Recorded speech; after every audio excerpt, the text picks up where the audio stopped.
खबर शामिल करते हैं अपने नुमाइंदे doctor Mohammad Rafiq, bureau chief उकाड़ा की रिपोर्ट के मुताबिक मसाजिद और अमाम बार गाहों की तरह गिरजा घरों को फुल प्रूफ सिक्योरिटी मुहैया की जाएगी।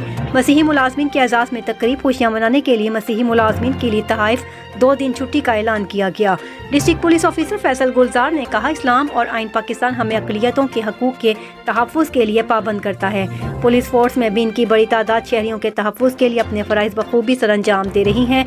उन्होंने कहा, दुनिया भर में पाकिस्तान इस्लामी जमहूरिया के नाम से पहचाना जाता है। यहाँ अक़लियतों को हर किस्म की मजहबी आज़ादी हासिल है। मसीही बरादरी, अदलिया, अफवाज, पाकिस्तान पुलिस समेत मुख्तलिफ शोबों में अपनी खिदमत अंजाम देते हुए मुल्क की तामीर और तरक्की में अपना किरदार अदा कर रही हैं। तर्जमान पुलिस के मुताबिक DPO फैसल गुलजार ने इन ख्यालात का इजहार सरसब्ज़ लॉन में क्रिसमस डे के हवाले से मसीही मुलाजमीन के एजाज़ में दिए जाने वाले ज़ोहराने से खिताब करते हुए किया।